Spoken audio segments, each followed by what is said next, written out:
En 2025, un geste minier renverse l'ordre établi mondial. Les chaînes européennes vacillent alors que des décisions africaines coordonnent ressources, contrats et monnaie, exposant une dépendance historique, des coûts industriels en hausse et un rapport de force désormais négocié à découvert ou au cœur de l'économie mondiale contemporaine fragilisée durablement. Ou que signifie ce tournant pour votre quotidien économique quand Ibrahim Traoré relie mine, dignité politique et capacité réelle de dire non? Entre souveraineté affirmée et marché nerveux, le monde entrevoit une transition rapide, incertaine, mais structurante pour les règles à venir et les choix des États comme des entreprises. Cette analyse promet une lecture claire des mécanismes en cours, sans slogan ni prophétie. Elle examine comment des décisions africaines prises presque simultanément déplacent le centre de gravité, elle était économique, la nouvelle mondiale et transforme des dépendances longtemps invisibles en contraintes mesurables pour l'Europe et ses partenaires. Vous y gagnerez surtout en comprendre les effets concrets sur prix, emploi et choix industriels. L'enjeu dépasse un simple bras de fer commercial. Il touche à la capacité des États à fixer des règles, des entreprises à sécuriser leur chaîne d'approvisionnement et des citoyens à absorber des chocs de coûts durables. À mesure que certains pays africains exigent la stratégie de la transformation locale des ressources, les anciens équilibres contractuels se fissurent et obligent à renégocier, parfois dans l'urgence. Ce récit n'oppose pas des camps abstraits. Il met en lumière des décisions, leurs conséquences directes et les marges de manœuvre restantes. Une question se pose alors. Si ces choix deviennent la norme, quelles industries seront contraintes de se réinventer en premier et lesquelles risquent de décrocher plus vite que prévu?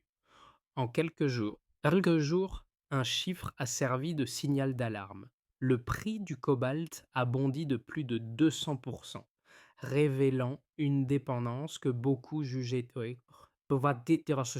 théorique. Cette hausse brutale n'est pas née d'un choc géologique ni d'une crise logistique classique, mais d'une décision politique africaine ciblée, assortie d'une condition claire: transformer localement ou perdre l'accès à la ressource. Ce premier effet quantifiable ouvre la séquence et derrière lui, un contexte plus large se dessine. Depuis des décennies, l'Afrique exporte des matières c'est un peu ma matière première brute, tandis que la valeur ajoutée se concentre ailleurs. Laisser les contrats, souvent hérités d'une période coloniale ou post-coloniale, favorisent la stabilité de l'approvisionnement européen au détriment du contrôle local. Lorsque cette logique est remise en cause, même partiellement, l'impact se diffuse immédiatement vers les marchés mondiaux. Ibrahim Traoré s'inscrit dans ce moment charnière en donnant une formulation simple à une rupture complexe. Le contrôle des ressources conditionne la liberté économique. Cette idée, reprise et discutée au-delà du Burkina Faso, agit comme un catalyseur politique. Elle légitime des choix, oui, jusque-là perçus comme trop risqués et crée un effet d'entraînement régional du Sahel à l'Afrique centrale. Pour comprendre la portée de ce basculement, il va se relever trois niveaux. D'abord, le niveau micro des entreprises européennes confrontées à des coûts soudainement instables et à des délais imprévisibles. Ensuite, le niveau macro des États africains qui découvrent leur capacité collective à influencer les prix mondiaux. Enfin, le niveau symbolique. L'abandon progressif d'une posture de demande au profit d'une logique d'imposition de conditions. Un mini Kai le montre.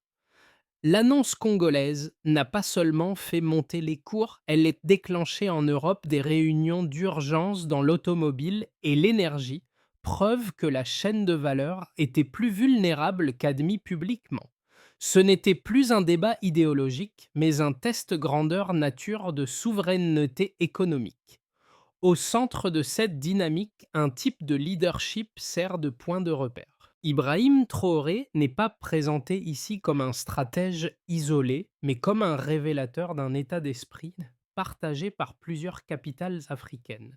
Son parcours militaire et son discours direct donnent une lisibilité nouvelle à des revendications anciennes, longtemps diluées dans le langage technocratique des sommets internationaux.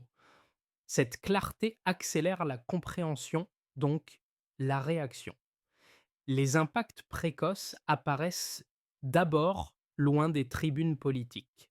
Dans les semaines qui suivent les premières annonces, des responsables industriels européens évoquent des révisions de contrats, des reports d'investissement et des hausses de coûts de non anticipées. Les décisions africaines, même limitées, ne suffisent pas perturber des chaînes d'approvisionnement construites sur l'hypothèse d'un accès continu et peu contesté aux ressources. Un cas court illustre cette phase initiale. Un constructeur européen de batteries dépendant du cobalt importé doit revoir son calendrier de production après l'annonce congolaise. Le problème n'est pas l'absence immédiate de matière, mais l'incertitude nouvelle sur les règles du jeu. Cette incertitude, plus que la pénurie elle-même, devient le premier choc économique. Ce stade précoce montre que le changement ne s'impose pas par la force, mais par la crédibilité d'une alternative. Lorsque les conditions sont énoncées clairement et maintenues, même les acteurs dominants commencent à ajuster leurs attentes. En clair, la souveraineté commence par rendre l'incertitude visible pour l'autre camp. Tout commence par un avant et un après clairement identifiables. Avant, les ressources africaines circulaient selon des contrats sentia stables, rarement remis en cause, intégrés aux prévisions industrielles européennes comme des constantes. Après, une série de décisions politiques transforme ces constantes en variables. La suspension conditionnelle des exportations de certains minerais marque le déclencheur. Elle ne bloque pas immédiatement les flux, mais elle change leur statut. L'accès n'est plus acquis, il devient négociable. Le déclenchement repose sur un principe simple: transformer localement ou accepter une rupture commerciale. Cette exigence, formulée sans ambiguïté, rompt avec des décennies de compromis graduels. Elle oblige les partenaires extérieurs à réagir vite, car les chaînes de valeur modernes tolèrent mal l'incertitude prolongée. En jours, les marchés intègrent le risque. Les prix en montent, non par rareté physique immédiate, mais par anticipation d'un nouvel équilibre. Le point de bascule intervient lorsque ces décisions cessent d'apparaître isolées. D'autres capitales africaines annoncent des mesures comparables: interdiction d'exportation de ressources non transformées, nouvelles conditions de paiement, participation nationale accrue dans les projets miniers.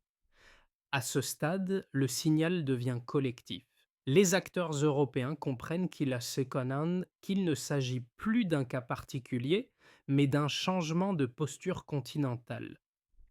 Les réunions d'urgence se multiplient dans l'automobile, l'énergie et les technologies. secteurs les plus exposés aux métaux stratégiques. Ibrahim Traoré joue un rôle clé dans cette phase de bascule. Sans être l'unique décideur, il incarne publiquement la cohérence de la démarche. Son discours lie explicitement souveraineté politique et contrôle économique, donnant une narration lisible à des choix techniques complexes. Cette narration facilite l'alignement régional. Elle transforme des décisions nationales en éléments d'un même récit, celui d'une reprise de contrôle assumée. Les rimram les répliques se manifestent ensuite sur plusieurs plans. Sur le plan industriel, des entreprises européennes revoient leur stratégie d'approvisionnement, envisagent des investissements locaux ou recherchent des alternatives plus coûteuses. Sur le plan financier, la volatilité des prix pèse sur les marges et ralentit certains projets liés à la transition énergétique. Sur le plan diplomatique, les échanges se tendent, oscillant entre inquiétude publique et négociations discrètes.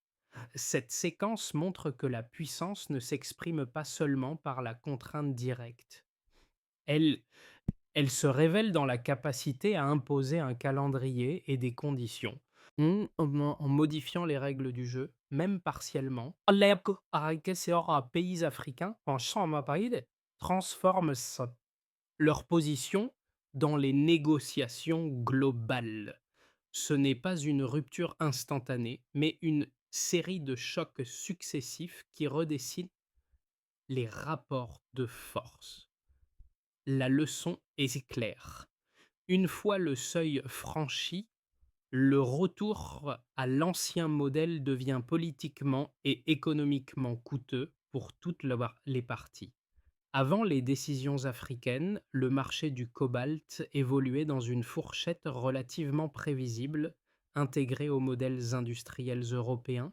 Après l'annonce congolaise, le prix mondial a bondi de plus de 200% en quelques jours, signalant une rupture nette entre stabilité supposée et volatilité réelle. Cette transition brutale du baseline à la nouvelle norme constitue la première preuve chiffrée d'un changement structurel et non d'une simple turbulence passagère. Ce chiffre ne raconte pas seulement une flambée spéculative, il traduit un ajustement rapide des anticipations. Les acheteurs, confrontés à la perspective de conditions nouvelles ou de délais plus longs, revalorisent le risque. Dans les marchés de matières premières, ce mécanisme est central. L'anticipation d'une contrainte future suffit à faire monter les prix, même avant que les flux physiques ne soient affectés. Ici, la donnée quantitative confirme que la dépendance européenne au cobalt africain était plus profonde qu'admis publiquement. Un second indicateur renforce ce constat. Les coûts des matériaux entrant dans la fabrication des batteries ont augmenté d'environ 30% selon les estimations sectorielles, quelques semaines après le choc initial. Cette hausse ne se limite pas à une ligne comptable, elle se diffuse le long de la chaîne de valeur, depuis depuis les fabricants de cellules jusqu'aux constructeurs automobiles. Chaque acteur tente d'absorber une partie du surcoût, mais la capacité d'amortissement reste limitée. À terme, ces coûts acides se répercutent sur les prix finaux ou sur les marges, réduisant la flexibilité stratégique des entreprises. Un troisième chiffre éclaire l'ampleur macroéconomique du phénomène. Dans certaines régions européennes, les coûts énergétiques ont progressé d'environ 15% après l'introduction de nouvelles conditions africaines sur les contrats pétroliers et miniers. Cette hausse agit comme un multiplicateur. L'énergie étant un intrant transversal, son renchérissement affecte simultanément l'industrie lourde, les transports et les services. La donnée chiffrée permet ici de relier une décision géopolitique lointaine à des effets économiques concrets et locaux. Ces trois mesures prises ensemble dessinent une trajectoire cohérente. Elle s'arrange elle montre que le pouvoir de négociation ne se manifeste pas seulement dans les discours, mais dans la capacité à influencer des indicateurs clés suivis quotidiennement par les marchés. Lorsque ces indicateurs se déplacent rapidement, ils forcent les décideurs à réagir. Les gouvernements européens doivent arbitrer entre soutien aux industries affectées et s'adaptation à un nouvel environnement commercial. Les entreprises, elles, revoient leur plan d'investissement et leur stratégie d'approvisionnement. Dans ce cadre, les prises de position d'Ibrahim Traoré trouvent un écho particulier. En liant souveraineté politique et contrôle des ressources, il donne une lecture politique à des chiffres qui pourraient autrement paraître abstraits. Les données deviennent alors un langage commun entre marché et diplomatie. Elles traduisent une réalité simple. La capacité de fixer des conditions modifie directement les prix, les coûts et les calendriers. La force de ces preuves quantitatives tient à leur caractère cumulatif. Chacune prise isolément pourrait être interprétée comme conjoncturelle.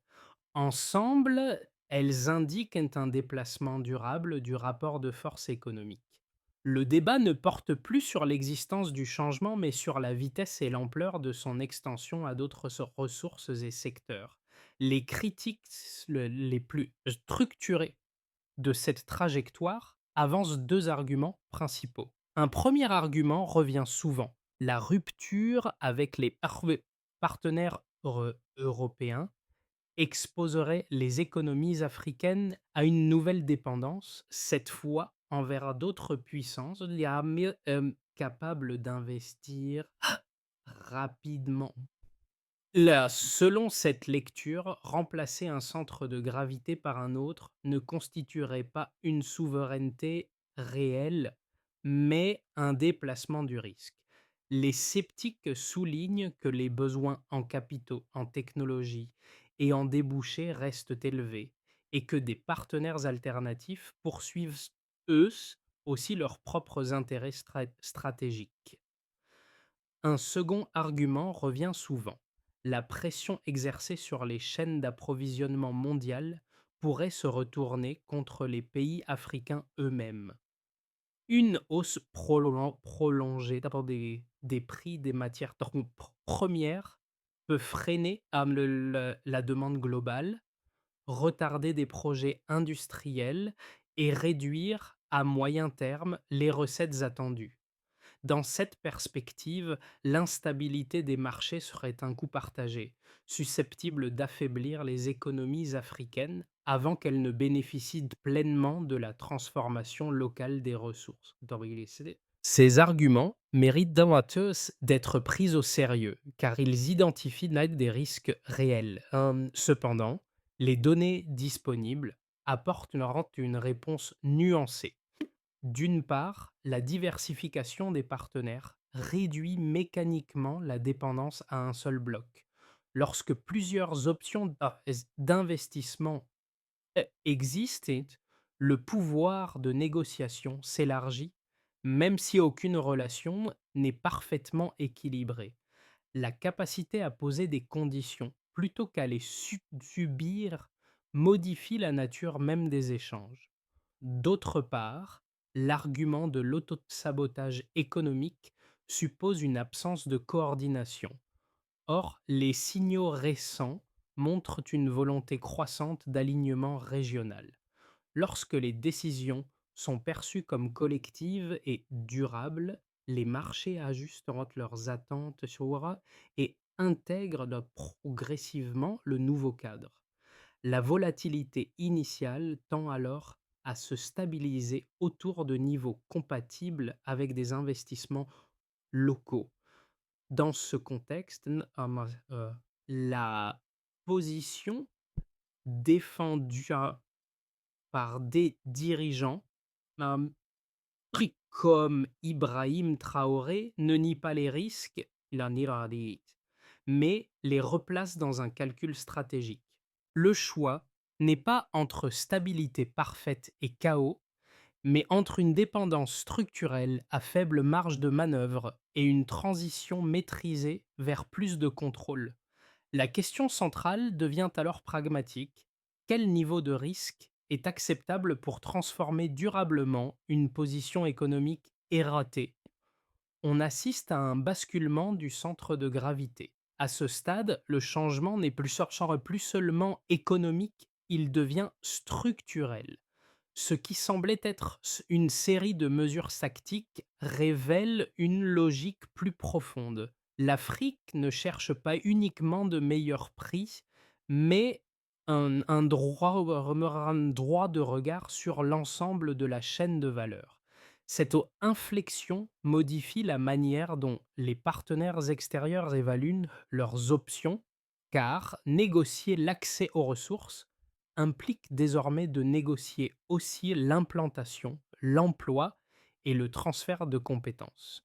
Ibrahim Traoré cristallise cette bascule en articulant un message cohérent entre discours et décision. Il ne s'agit plus de dénoncer un déséquilibre hérité, mais d'installer un cadre alternatif. Lorsque cette cohérence est perçue comme durable, elle change les calculs. Les entreprises comprennent que l'attentisme comporte un coût, tandis que l'engagement local peut devenir un avantage comparatif.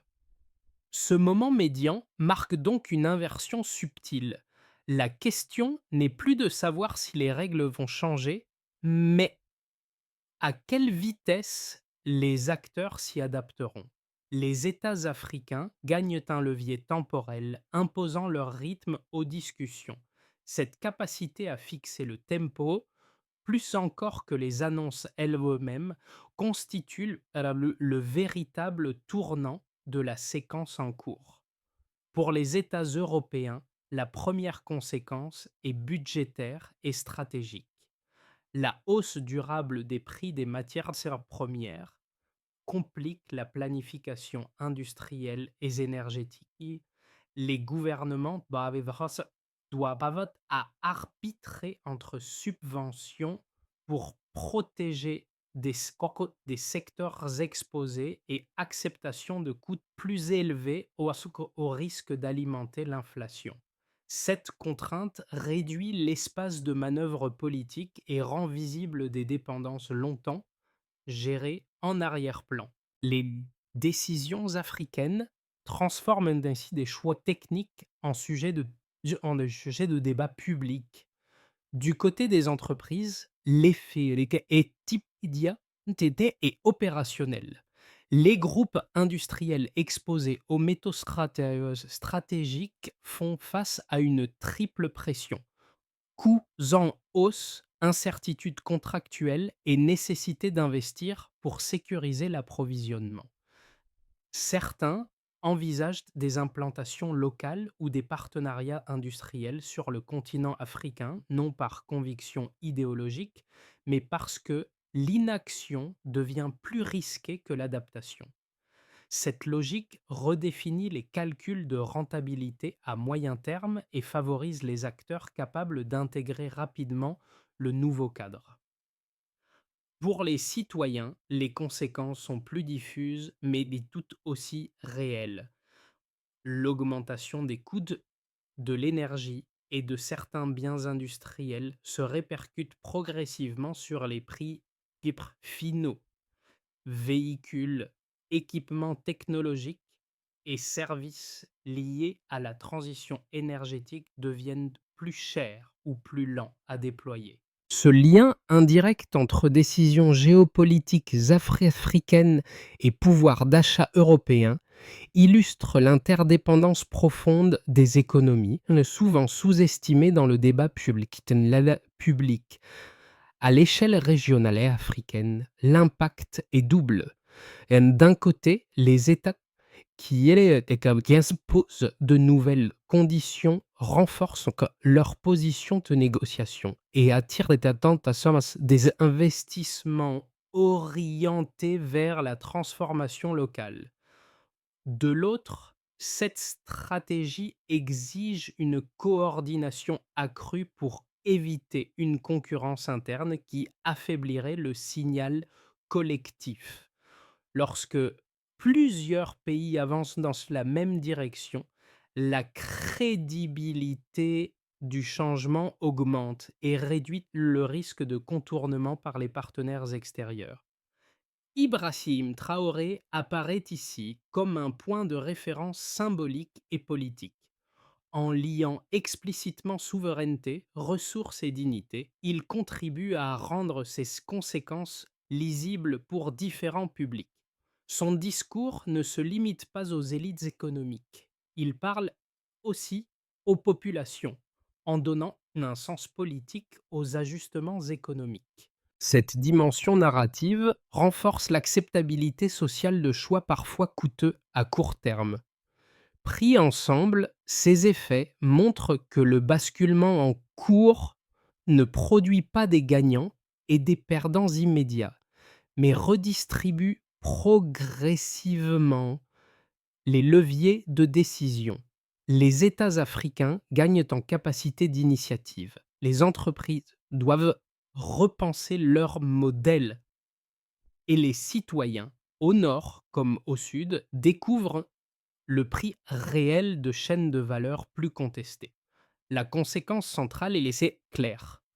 Lorsque les règles changent à la source, l'ensemble du système s'ajuste, parfois plus vite que prévu. Le scénario de base repose sur un rééquilibrage progressif. Les États africains maintiennent leurs exigences sans rupture totale, tandis que l'Europe accepte des ajustements graduels. Les investissements dans la transformation locale avancent lentement, freinés par des négociations techniques et des contraintes de financement. Les chaînes d'approvisionnement se stabilisent à des coûts plus élevés, mais c'est prévisible. Dans cette trajectoire, le système absorbe le choc sans s'effondrer, au prix d'une croissance plus lente et d'arbitrages budgétaires difficiles. Le scénario optimiste suppose une coordination renforcée et une exécution rapide. Les conditions posées par les pays africains attirent des capitaux orientés vers l'industrialisation locale, réduisant l'exportation brute des ressources. Les partenariats évoluent vers des modèles de coproduction limitant la volatilité des marchés. Dans ce cas, la transition crée des emplois locaux et sécurise l'approvisionnement à moyen terme pour les partenaires extérieurs. Le changement de règles devient un facteur de stabilité plutôt qu'un risque permanent. Le scénario pessimiste envisage une fragmentation. Faute d'alignement régional, certaines décisions sont contournées, d'autres amplifiées de manière désordonnée. Les marchés réagissent par une volatilité prolongée, décourageant les investissements structurants. Les pays africains promettent pour rétrarer alors échanger une dépendance historique contre une autre, tandis que l'Europe subirait des pénuries intermittentes et des coûts erratiques. Ce scénario transforme la transition en zone d'incertitude durable. Dans ces trois cas, la variable clé n'est pas la ressource elle-même, mais la capacité à tenir une ligne collective dans le temps. Ibrahim Traoré incarne cette question de cohérence stratégique. Si les conditions sont posées puis maintenues, les acteurs s'adaptent. Si elles fluctuent, le risque domine. La recommandation centrale est donc conceptuelle. Penser la souveraineté comme un processus crédible et prévisible, non comme une succession d'annonces pour avoir les travailleurs de l'industrie. Le changement se traduit par une incertitude tangible, mais aussi par de nouvelles perspectives. Les sites européens les plus exposés aux métaux stratégiques doivent être composés avec des coûts de plus le calendrier est la plus élevé, en raison des calendriers moins ou lisibles. En parallèle, des opportunités émergent qu'est-ce pour ceux capables de participer à des projets de transformation locale en Afrique, où la demande de compétences techniques et managériales progresse. Donc, le marché du travail se fragmente, récompensant l'adaptabilité plus que la simple continuité. Sans qu'on allait dire, les consommateurs ressentent l'effet de manière indirecte. Et ça, la hausse des coûts des intrants se diffuse progressivement vers les prix des biens finaux, notamment dans l'automobile électrique et les équipements technologiques. Ce renchérissement n'est pas immédiat, mais il modifie les arbitrages d'achat et ralentit certains déploiements liés à la transition énergétique. Le lien entre décisions géopolitiques lointaines et dépenses quotidiennes devient plus visible, réduisant l'illusion d'un marché mondial abstrait et détaché du réel. Pour les jeunes générations africaines, l'enjeu est si différent. La transformation locale des ressources ouvre la perspective d'emplois qualifiés et d'une participation accrue à la chaîne de valeur. Cette promesse crée des attentes fortes et des attentes fortes. Si elle se concrétise, elle peut renforcer la légitimité des choix politiques actuels. Si elle tarde, le décalage entre discours et réalité risque de nourrir frustration et scepticisme. La dimension sociale devient alors déterminante pour la durabilité du modèle. Enfin, pour les décideurs publics, le moment impose des choix clairs. Soutenir des industries fragilisées ou investir dans des partenariats nouveaux, protéger à court terme ou préparer l'adaptation à long terme. Ces arbitrages ne sont plus théoriques. Ils s'inscrivent, elles, dans des budgets, des calendriers électoraux et des attentes citoyennes, parfois contradictoires. Ce niveau humain rappelle que la reconfiguration en cours n'est pas, non pas seulement une affaire de contrat et de prix. Elle redéfinit des trajectoires professionnelles, des habitudes de consommation et des horizons sociaux. La question centrale devient alors pratique.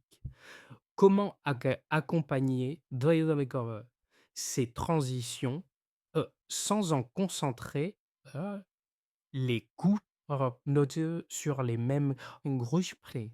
Certes, la première étape relève des États africains. Elle consiste à formaliser des cadres clairs et stables pour la transformation locale des ressources. Fixer des règles prévisibles avec des calendriers réalistes et des critères mesurables réduit l'incertitude et renforce la crédibilité. L'objectif n'est pas la rupture permanente, mais l'installation d'un environnement où les conditions ne changent pas au gré des pressions extérieures. Le succès se mesure ici par la continuité des investissements et le respect des engagements annoncés. La deuxième étape implique les partenaires industriels étrangers. Ils doivent passer d'une logique d'extraction à une logique de co-construction. Cela suppose des investissements dans des infrastructures locales, des transferts de compétences et des partenariats à long terme. Le critère d'évaluation n'est plus seulement le coût d'approvisionnement, mais la résilience de la chaîne de valeur. Lorsque produire localement réduit le risque global, l'équation économique change en profondeur. La troisième étape concerne les institutions régionales africaines. La coordination devient essentielle pour éviter une concurrence interne affaiblissante. harmoniser certaines exigences, partager des informations et synchroniser les calendriers, vachement renforce le signal collectif. Le progrès se mesure alors par la capacité à maintenir une ligne commune malgré les pressions différenciées exercées sur chaque pays. La quatrième étape touche au gouvernement européen. Adapter les politiques industrielles et énergétiques à ce nouvel environnement est incontournable. Cela implique d'accepter des coûts peut-être les plus élevés à terme pour sécuriser l'accès à moyen terme et de soutenir les entreprises dans leur adaptation plutôt que de chercher à restaurer l'ancien modèle. Les indicateurs clés deviennent la stabilité de l'approvisionnement et la réduction de la volatilité. Dans cette séquence, Ibrahim Traoré incarne la cohérence entre discours et action. En insistant sur la maîtrise du rythme et des conditions, il rappelle que la souveraineté n'est pas un slogan, mais une méthode. La feuille de route proposée ne promet pas une transition sans friction, mais elle offre un cadre pour transformer une confrontation potentielle en ajustement structuré et mesurable. Le fil conducteur revient à une image simple, la porte de la mine comme seuil symbolique. Ce seuil ne sépare plus seulement l'extraction et exportation, mais deux visions du rôle de l'Afrique dans l'économie mondiale. D'un côté, l'ancienne logique d'accès garanti et de décision prise à rigueur. De l'autre, une volonté de choisir le rythme, les partenaires et les conditions. Cette sorte d'image, répétée et discutée, a gagné en force à mesure que les décisions se sont traduites en effets concrets. Ibrahim Traoré s'inscrit dans cette narration comme un point de cristallisation. Il ne résume pas à lui seul la transformation en cours, mais il lui donne une voix reconnaissable. En reliant dignité politique et leviers économiques, il transforme des ajustements techniques en récits collectifs compréhensibles. Ce récit facilite l'adhésion, même lorsque les coûts à court terme sont visibles. L'émotion qui émerge n'est pas celle d'une victoire instantanée, mais celle d'un basculement parce qu'assumé. L'Afrique n'apparaît plus comme un décor passif des échanges mondiaux, mais comme un acteur qui accepte le risque de décider. Cette posture change la manière dont les partenaires extérieurs se projettent, car elle rend le retour en arrière moins probable. La phrase clé, presque silencieuse, s'impose alors. Reprendre le contrôle commence par accepter l'incertitude. C'est ce choix, plus que les chiffres ou les discours, qui marque la profondeur du tournant actuel. À ce stade, la question n'est plus de savoir si le changement est légitime, mais comment il sera accompagné.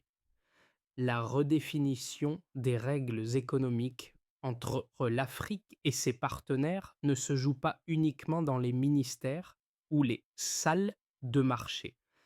Elle se construit aussi dans la manière dont les sociétés acceptent, débattent et ajustent leurs attentes face à une nouvelle réalité d'interdépendance assumée.